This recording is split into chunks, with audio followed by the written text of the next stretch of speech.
A explanação do Evangelho da noite hoje, ela é do capítulo 5, Bem-aventurados os aflitos. Esse capítulo é o capítulo mais longo do Evangelho segundo o Espiritismo, com 31 itens.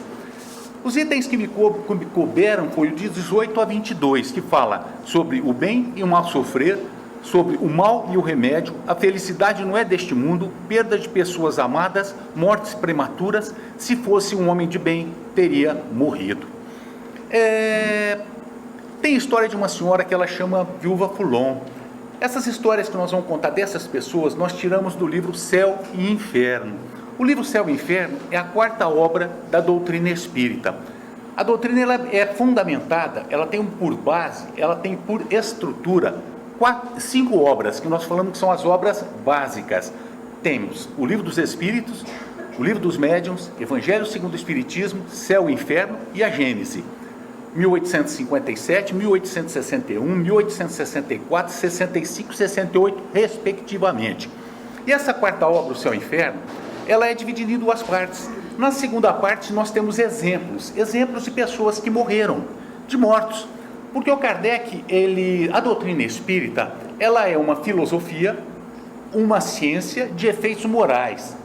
Através do estudo dessa filosofia e dessa ciência, a gente chega à conclusão de que esses efeitos morais são aqueles que nos modificam, porque a gente vai começando a entender os porquês das coisas, as situações, e essa doutrina nos esclarece sobre isso.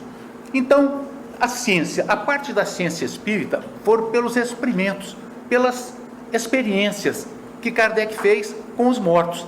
Então ele, para saber como é que era do lado de lá, qual a situação desses espíritos que se encontravam de lá desencarnados, porque a nomenclatura espírito a gente usa para o desencarnado, e nós usamos para nós que nós temos uma alma.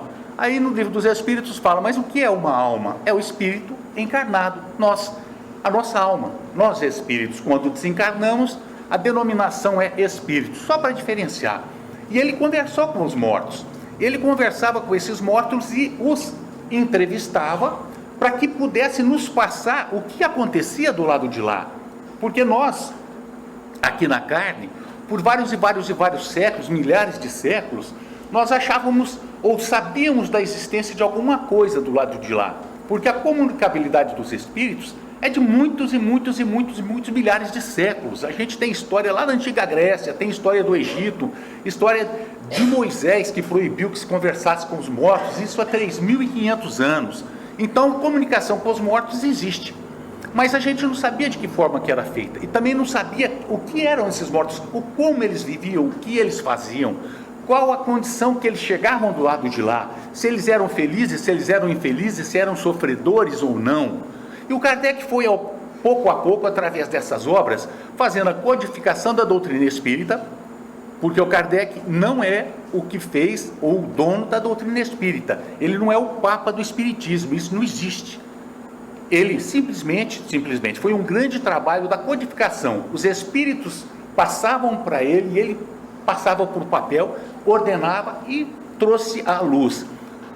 A doutrina é dos espíritos. E Kardec fazia essas experiências. E nessas experiências, ele constatou que do lado de lá existia um mundo.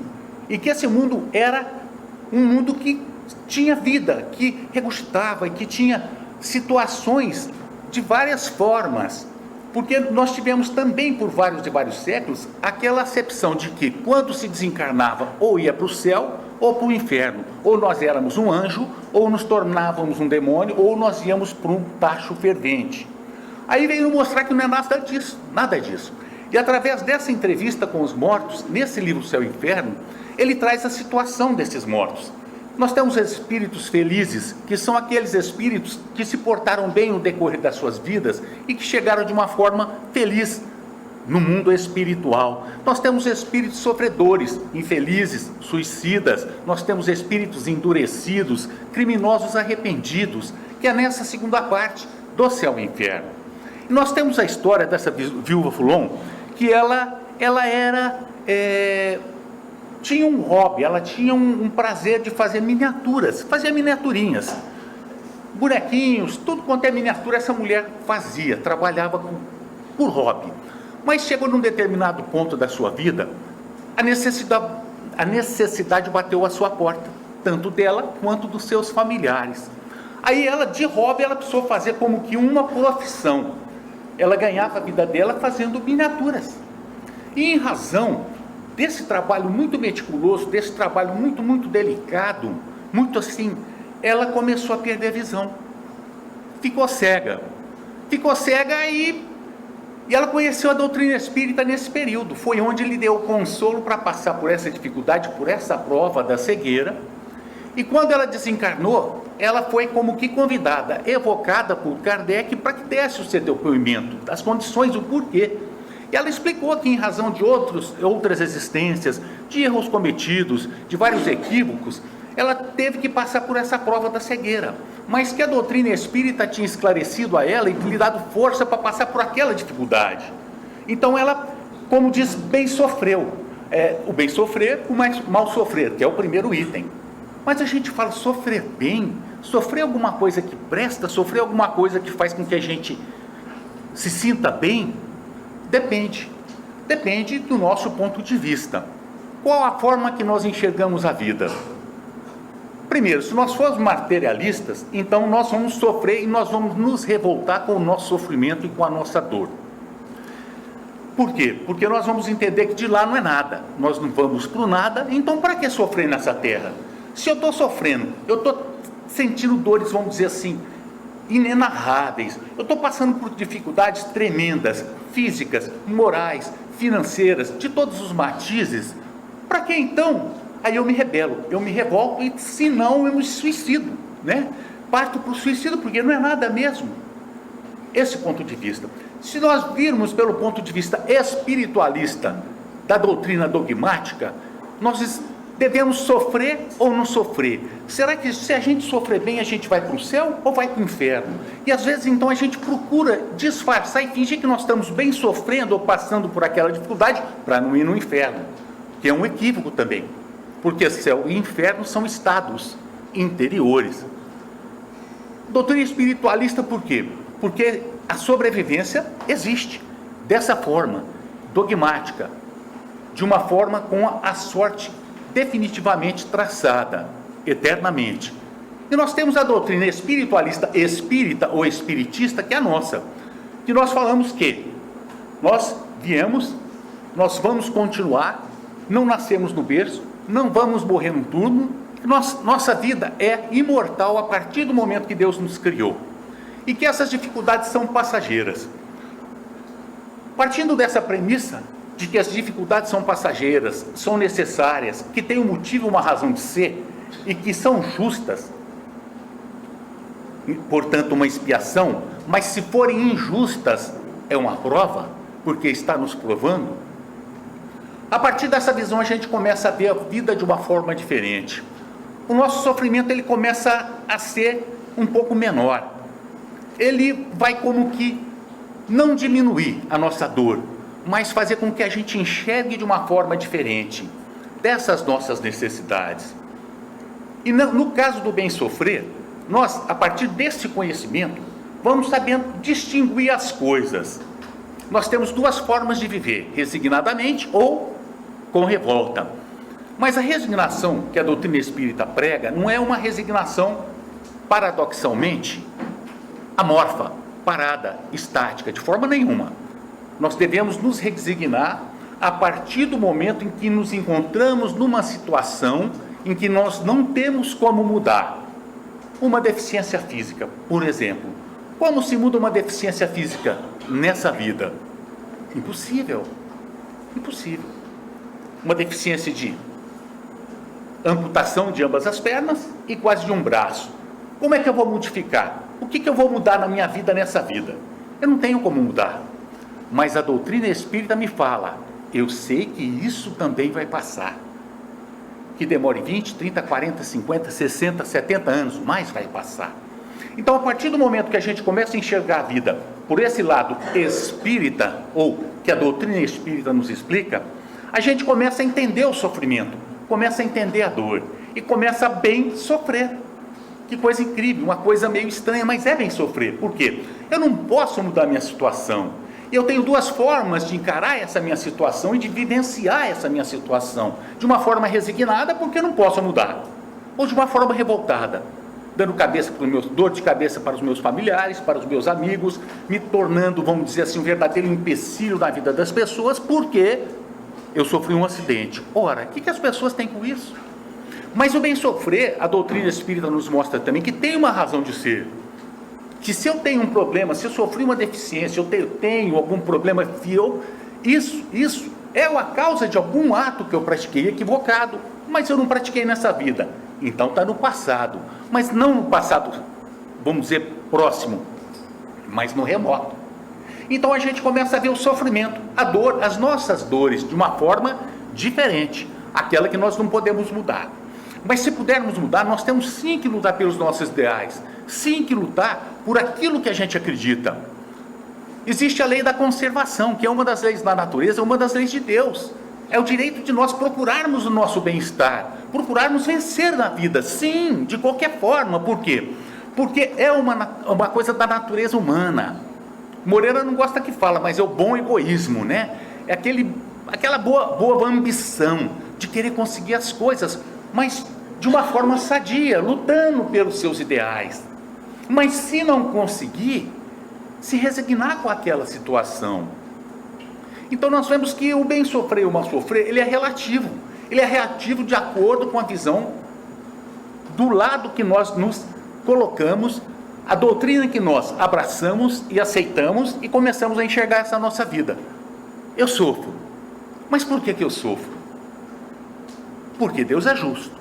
Porque Deus está no timão, no leme de todas as nossas vidas. Não tem quem possa falar que é órfão de Deus. De Deus não. E mesmo que seja órfão aqui na terra, de Deus nunca foi órfão.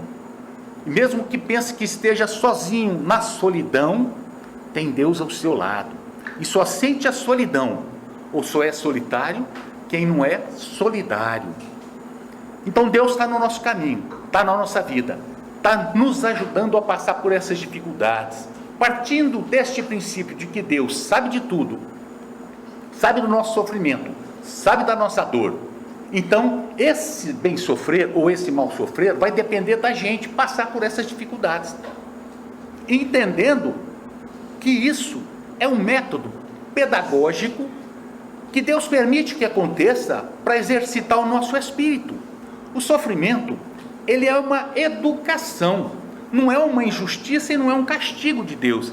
É a educação que Deus nos dá por equívoco que nós cometemos e que nós mesmos pedimos essas nossas provas hoje e expiações para passar por essas dificuldades, porque talvez tenhamos feito com alguém.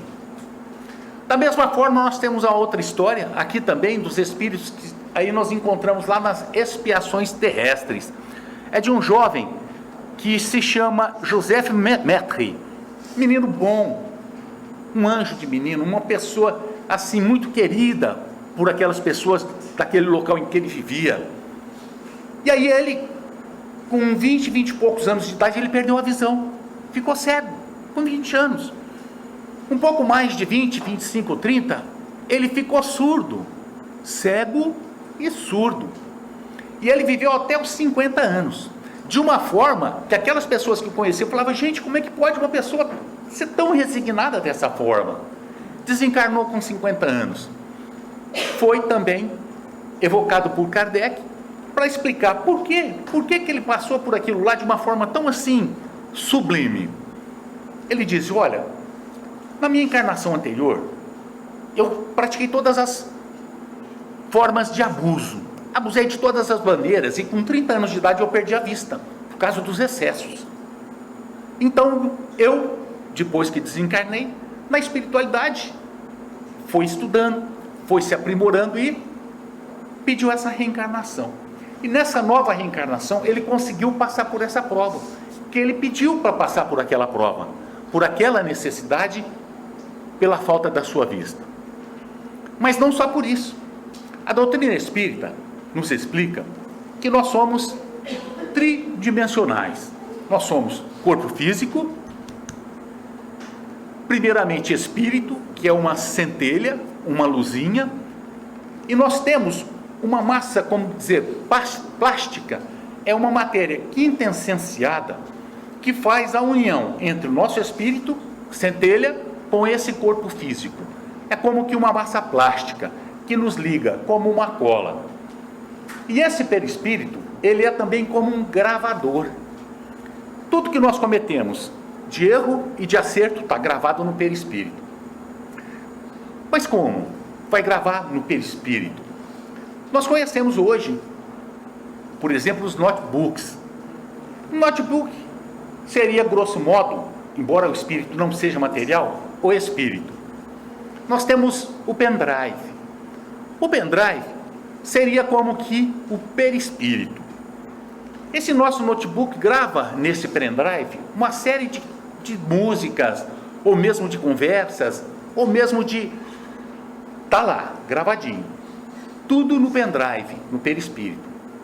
Quando nós vamos colocar num aparelho para que toque aquele pendrive, todo aquele defeito, toda aquela falha, todo aquilo que está no pendrive é transmitido para o aparelho que mostra o que tem dentro daquilo lá. O que seria o aparelho? A nossa próxima vida, o nosso próximo corpo. Porque o perispírito, de acordo com Hernani Guimarães Andrade, ele é o modelo organizador biológico. Está tudo gravado nele. Ele automaticamente vai modelar o outro corpo físico. Nós temos o hábito do tabagismo. Nós vamos fumando por 50, 60 anos. Aquilo vai impregnando no nosso corpo físico, no nosso pulmão, na nossa garganta. De repente nós temos um câncer de garganta, de língua ou de boca em razão do excesso do cigarro. A gente desencarna. A gente acha que ficou no corpo físico, aquilo tudo. Só que aquilo está gravado no perispírito. Automaticamente, numa próxima reencarnação, quando o corpo físico vai ser modelado, o perispírito está marcado, está ferido. Ele vai jogar, ele vai modelando aquele corpo físico com aqueles problemas na garganta e no pulmão. Aí a gente nasce com uma asma tremenda, uma bronquite. Olha, não é regra, isso nós estamos dizendo que seria como um exemplo. Não é o que acontece, meu filho tem asma, então ele morreu. Não, porque não, é um exemplo. Aí ele nasce com um problema no pulmão, ou um problema na garganta, um pigarro que não passa, e começa aquela coceira, e aquele problema que tem que tratar constantemente, e ele vai crescendo, e esses problemas continuam.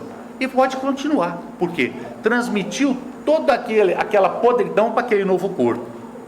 E esse nosso corpo físico, ele é como um filtro. Então, tantas vezes quanto sejam necessárias, ele vai desencarnar e reencarnar com aquele problema. Desencarnar, entra na carne, que é um filtro, sai da carne, e vai filtrando o seu perispírito até tirar aquele defeito. Mas não é só. Mas se a pessoa fuma, a pessoa bebe, a pessoa tem os excessos da mesa, então ele não está ferindo só a garganta, ele está ferindo o estômago, ele está ferindo todos os órgãos, e aí vem com um monte de problema.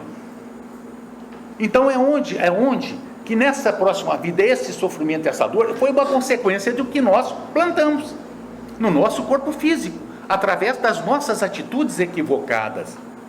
Então, como nós vemos que quem fez a arte, foi o artífice dos nossos próprios erros, da nossa própria desídia e sofrimento, fomos nós, e entendermos que a partir disso nós temos que modificar as nossas atitudes, nós começamos a bem sofrer, a entender os nossos problemas. Mas foi eu que fiz isso. Eu cometi abusos. Então hoje eu estou colhendo o resultado daquilo que eu fiz. Essa doutrina espírita nos explica dessa forma. Por isso nos esclarece. E aí a gente começa a ver a vida de uma forma diferente. Começamos a nos aceitar um pouco mais, a entender os nossos problemas, as nossas dores, os nossos sofrimentos. E passamos a bem sofrer, por incrível que pareça. Mas esse sofrimento, que nós achamos que é um mal, na verdade, ele é um remédio que está nos curando. que já é o outro item, o mal e o remédio. Olha a sequência lógica do Kardec. O bem e o mal sofrer, o mal e o remédio. É um mal que nós achamos que nós estávamos passando, mas na verdade não é um mal, é um remédio que está nos curando. Quem de nós em sã consciência gosta de tomar uma Bezentacil? Ninguém. A dor é muito grande, mas ela cura. Quem de nós às vezes gosta de ficar num soro por 5, 6, 10 dias, com aquela agulha nos incomodando, nos ferindo, constantemente sendo injetado antibióticos, queimando as nossas veias, mas vai nos curar. E esse mal está sendo curado, o nosso mal moral, de espírito, através desse remédio que é a dor, que é esse método pedagógico que se chama dor.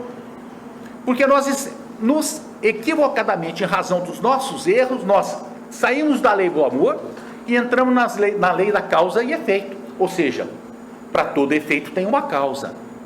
Então a causa, se não está hoje, está no passado. Então o efeito do nosso sofrimento é uma causa. Nós não nos lembramos. Ótimo, bom que nós não nos lembremos.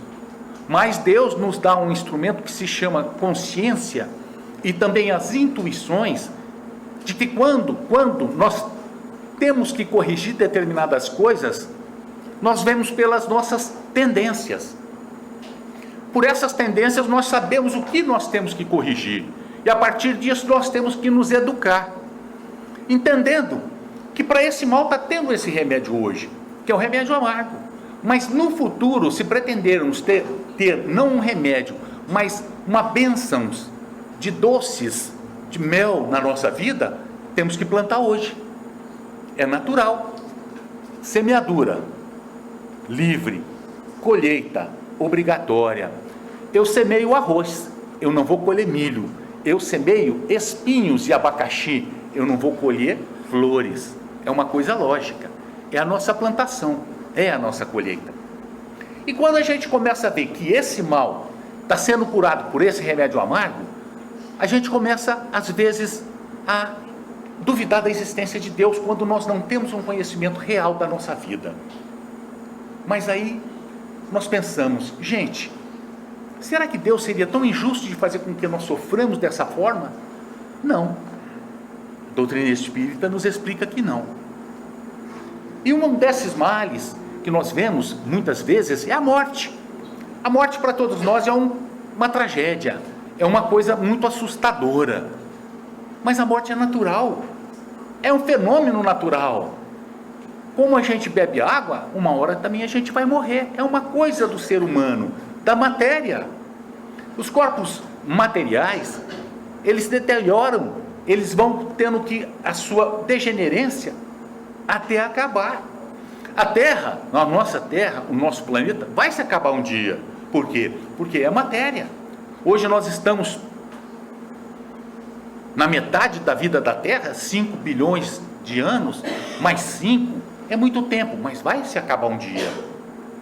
Nós estamos na nossa idade, vamos dizer assim, mediana da Terra. Nós da mesma forma, nós passamos, quando seguimos os ritos naturais, nascemos, somos jovens, adultos, passamos pela fase da velhice e desencarnamos, natural. A morte não é tão assustadora como parece. Por que nós achamos que ela é assim? Primeiramente, nós sabemos que é o quarto princípio da doutrina espírita, pluralidade das existências. Nós sabemos que uma vida só é impossível que se explique todas essas diferenças, todo o sofrimento, toda a dor. Entenderíamos assim se achássemos que Deus é injusto, mas Deus é justo. Então, a doutrina espírita aceita a doutrina da reencarnação. Por quê? Porque é uma lei natural a reencarnação. É uma lei natural. Então, como nessas reencarnações, que nós sabendo que nós não nascemos num berço, nós tivemos várias vidas anteriores, as nossas mortes foram sofridas, assustadoras. Muitas vezes nós somos enterrados vivos. Será que isso não é um problema da claustrofobia? É relativo, não é absoluto, cada caso é um caso. Muitas vezes fomos mortos ou estávamos nos calabouços, onde baratas e ratos nos infernizavam a noite toda. Hoje nós temos pavor desse inseto e desse animal. São exemplos, não é absoluto, exemplos. Será que isso não nos assusta? Em razão dessas mortes sofridas, mortes talvez na forca, na guilhotina, mortes talvez por afogamento, por suicídio. Então nós temos medo da morte. Além do que, nós vestimos a morte de uma maneira fúnebre. Olha, paradoxal, morte fúnebre. Por quê? As cerimônias de morte são terríveis. Todo mundo chorando, aquele silêncio, às vezes aquelas músicas pesadas, trágicas. Isso nos assusta. A gente vê morte de pessoas importantes, aquele féretro, com aquele monte de gente atrás, aquela banda, aqueles cavalos, e aquele povo chorando. Isso vai nos assustando. De uma coisa que é natural, que é a morte, nós começamos a achar que é uma coisa que não faz parte da nossa vida. Então, quando diz desencarnou tal pessoa, nós nos assustamos. Eu não quero morrer, mas não tem como. E de acordo com a necessidade de cada espírito, cada um tem o seu momento na vida. Ou quando criança, ou quando jovem, ou quando adulto, ou quando idoso. Ou abruptamente através de um acidente, ou através de uma doença que nos leva para a cama por vários e vários anos, ou repentinamente do coração. Cada um tem a sua forma de morte, mas todos não escapam da morte. Uma mãe inconsolada queria saber por que seu filho morreu, e procurava saber, e eu quero saber por que o meu filhinho morreu. E ela começou a ficar desesperada e procurar em todos os lugares. Aí chegou um rapaz para ela e falou: olha, minha senhora, lá naquela montanha tem um sábio que vai falar para a senhora por que o filhinho da senhora morreu. Tá certo. E ela foi, buscou esse sábio, chegou e falou: olha, eu vim saber por que Deus matou meu filho amado, o tesouro da minha vida. Tão criança. Ele disse para ela: senhora, a senhora vai fazer uma coisa. A senhora tem 1 mês para andar pelas cidades que a senhora conseguir, pelos lugares que a senhora conseguir passar, e a senhora vai perguntar em todas as casas se tem alguém que ela desencarnou, morreu ou não, se tem um parente, um amigo, um conhecido. Essa mulher andou para todos os lados, andou várias cidades, em todos os lugares que ela podia e tinha condições, ela foi. Não encontrou uma casa que não tivesse passado por esse fenômeno chamado morte. Chegou para o sábio e disse: o senhor tem razão, não tem quem não tenha passado por isso, então me consolo na minha dor. E aí a gente fala: meu Deus, Rio de Janeiro, anteontem, um carro vermelho, com uma família dentro, passando numa rua, de repente vem um bando de assassinos, metralham o carro, morre Juan, 1 ano de idade, com um tiro na cabeça, pegou na cabecinha dele o tiro. Meu Deus, o que é isso? Obviamente que é uma tragédia, obviamente que é uma coisa que tem que ser punida rigorosamente, mas tem uma razão de ser. Então todos nós temos um termo para a nossa vida, ou antes ou depois. As mortes prematuras, por mais que nos assustem, por mais que façam com que nós não nos conformemos com aquele fato, com aquele acontecimento, é uma necessidade daquele espírito e daquela família. Nós não estamos vendo de uma forma fria, de forma nenhuma, nós estamos vendo de uma forma lógica, que a doutrina espírita nos explica que essas mortes ocorrem por necessidade da família, do espírito que desencarnou. Quantas mães, quando grávidas, de repente vem o bebê à luz, não duram 2 meses, 2 meses. Olha o sofrimento dessas mães, mas tem uma razão de ser. E a doutrina nos explica que é necessário. Eu não sei nem se a gente deve citar um exemplo que aconteceu há pouco tempo aqui em Palmas, mas vamos falar. Um rapaz, numa loja de materiais de construção, sentado, 2 jovens chegam, assaltam, matam o rapaz. Morre um dos jovens e os 2. Certo? Certo. 30 anos de idade, policial militar. Olha a idade. Mas não acaba aí. 16 dias depois, morre o filhinho deles, de menos de 1 ano de idade. Era um casal jovem que tinha um filho bebê, e esse bebê desencarna. E essa mãe está desesperada. O que vai ser da minha vida? Partiu meu marido, tragicamente, e o meu filho por um problema respiratório. Ora, Deus é injusto? Por que dá esse sofrimento para essa mulher? Perdeu o marido com tiros, perdeu um filho por problema respiratório em menos de 16 dias. Casos de acidentes de trânsito em que a gente vê que a família toda vai, fica um dos filhos. Meu Deus, é o caos? Não, não é o caos. É uma necessidade do espírito, naquele momento, da história da sua vida. E a doutrina espírita, ela nos esclarece tudo isso. Morte, perda de pessoas amadas, mortes prematuras. E muitas vezes a gente fala, puxa vida, por que não morreu aquele criminoso? Que é o próximo item, se fosse um homem de bem, teria morrido. Por que não morreu aquele bandido que matou tantas pessoas, 30, um serial killer? Por que ele não morreu? Morreu aquela criancinha com um tiro na cabeça, morreu esse rapaz que estava numa loja, morreu o seu filhinho e não morreu aquele lá, o bandido. Suponhamos que todos nós estejamos numa prisão, num hospital, num lugar de sofrimento e de dor. Porque a Terra é tudo isso. É uma prisão, é um hospital, é um educandário. Suponhamos que nós tenhamos um parente que se encontra preso. Ele cumpre a pena, ele é libertado, ele sai, está livre. Nós ficaríamos revoltados, chateados por ele ter sido liberado? Então nós partimos desse princípio. Essa criancinha já tinha cumprido com aquela parte do tempo que a sua vida teria que cumprir.